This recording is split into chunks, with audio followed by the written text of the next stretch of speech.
So it is confirmed that Yae Miko will introduce in 2.5. So I will do a quick analysis of Yae Miko, which include her stats, weapons, artifacts, team comp, and then her gameplay. So as you can see, she has second highest HP, therefore she has higher survivability, and she is the only catalyst that ascend on crit rate, so you use a crit damage hat, and she has an average base attack.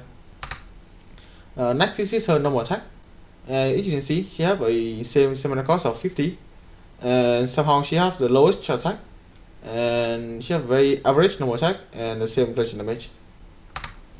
And for E, she have a very high CD of 9 seconds, but it has a very long duration of 40 seconds. And from this long cooldown, it is very difficult to stack. As you can see, you need 3 stack to maximize the damage. And the E ratio is decently high. And if you look at level 10, the highest one is 170.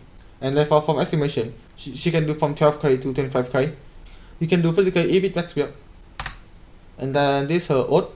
And if you look at level 10, it's more than 1000% combined. However, it has a very high cooldown of 22 seconds and a very high energy cost of 90, which severs Raiden, as this could be solved by running with Raiden. And from this, she has a very high potential to do 1 mil, and you can do 400k if you listen. And then this is a passive talent. As you can see from the first talent, her E will increase based on her EM, therefore you can run EM stun, and therefore you can run Shinshou to do actual charge. And as you can see from her second talent, her E cooldown will decrease if your party member deal E or Q, and therefore you can run Zhongli, Raiden, Xingqiu or Shisho to reduce the E cooldown. And this is a constellation, and if you look at it, it is quite a broken constellation, especially C6.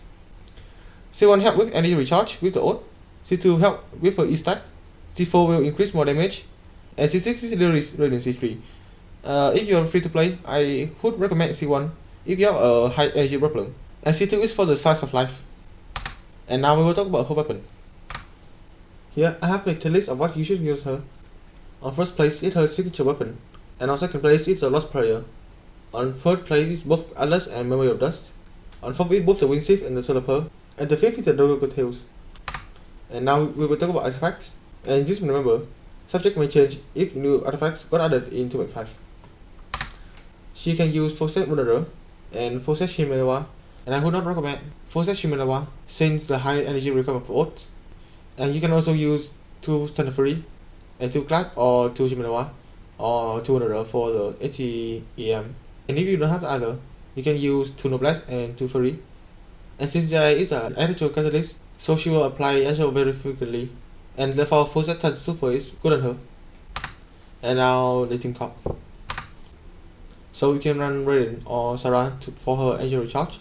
And since Yae is a catalyst, she needs a crowd control, so you can have Venti, Zhongli, Sucrose or Kazuha.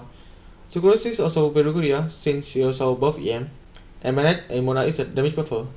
Bennett also heal her too, and C1 Bennett is a must have. And you can try C6 Beidou, since her C6 decreases the actual rest, and you can try Xingqiu for the actual charge. And now I will talk about her gameplay from what I have seen. The normal attack should be the same as Nima in Klee. You can jet cancel or walk cancel. And for the E, you need to group the enemy up and surround the enemy with Yae for the highest potential damage. And for the ult, you need to get max E stack, therefore you can get more lightning and get as much damage buff as possible, like Bennett or Mona Q.